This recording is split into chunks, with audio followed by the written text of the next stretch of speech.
Putin's nuclear blackmail has long crossed all boundaries. Threats. There is no threat to Britain. Certainly we will not receive a response. They indeed wielded the nuclear club at every opportunity. We need to move away from the term nuclear deterrence to nuclear intimidation. They changed the doctrine. The modern military political situation is changing dynamically, and we must take this into account. And they tested nuclear missiles, unsuccessfully, but still. All this led to a quite logical result. NATO responded. Apparently, Putin did get through to NATO and said, I'm waving the nuclear club here, it's time for you to wave it too. The new Secretary General of the North Atlantic Alliance, Mark Rutte, decided to immediately show his strength. On October 10th, he announced the conduct of nuclear exercises and hinted at Russia. However, there is a very important nuance here. Unlike the Russian Federation, which uses nuclear weapons solely to blackmail the world with destruction, Rutte emphasized defense. In an uncertain world, it is undoubtedly vital to test and strengthen our defense so that our adversaries know that NATO is ready and capable of responding to any threat. It is certainly worth noting that the nuclear military exercises in question are certainly not something new. They are officially referred to as Steadfast Noon. These exercises are conducted annually, every October. But this year, the exercises might carry a completely different meaning. They have repeatedly said they want to strike London with a nuclear weapon, but this is exactly how NATO is responding.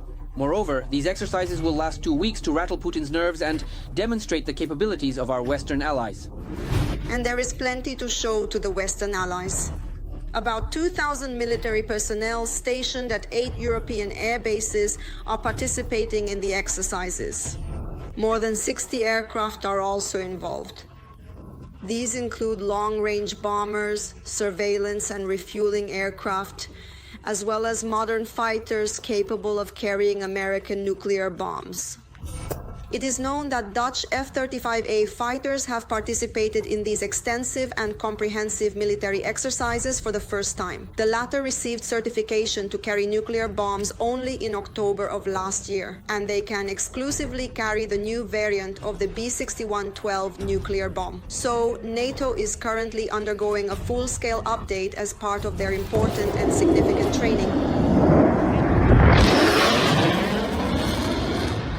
The renowned American multifunctional heavy strategic bomber, the B-52 aircraft, is also notably participating. We have already talked about it extensively in the previous episodes of the Arsenal series. Now let's just remind you that this is an aircraft tested by time.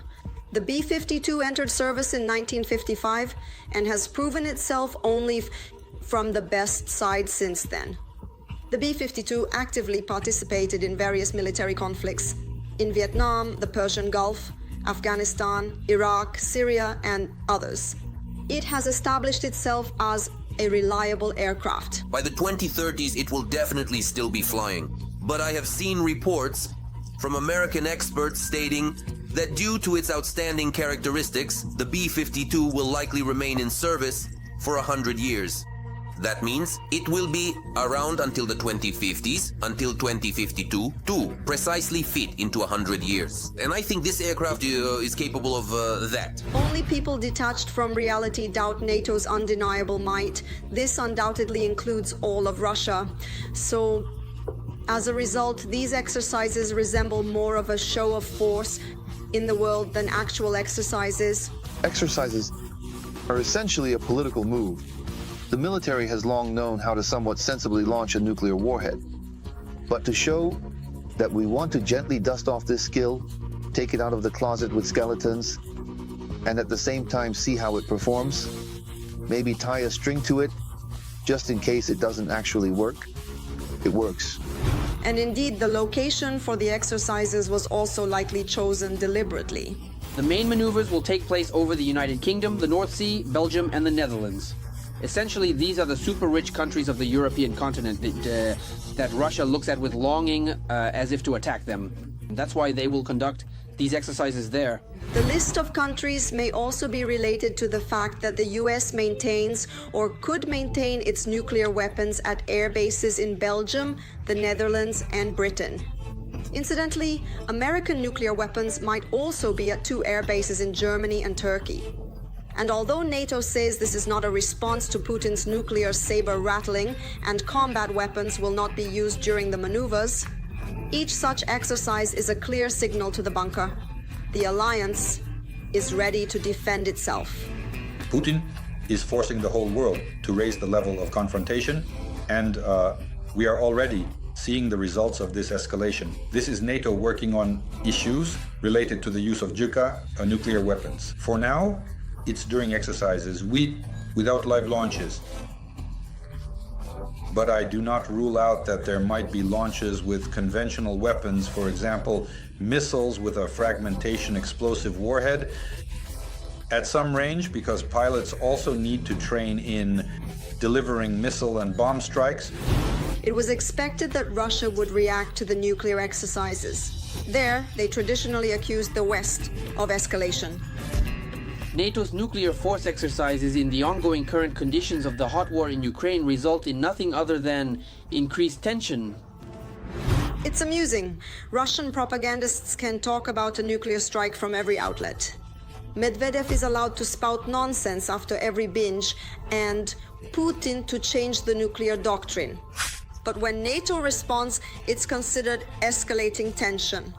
Although, to be honest, no one has paid attention to such statements from Peskov for a long time. What is important is something else. The alliance is finally showing strength. And here it is worth noting the new head of NATO, Mark Rutte. It seems he has immunity to being intimidated by the nuclear club.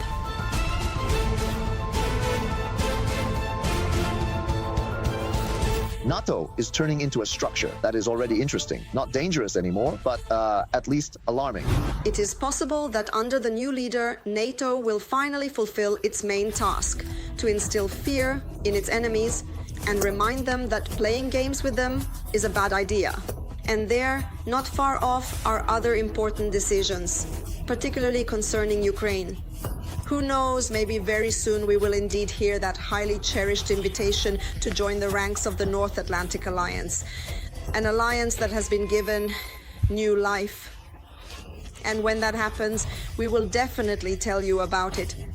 So like this video, write in the comments what you think of NATO's response. And be sure to subscribe to our new Arsenal channel so you don't miss all the most interesting things. The link will be in the description below the video.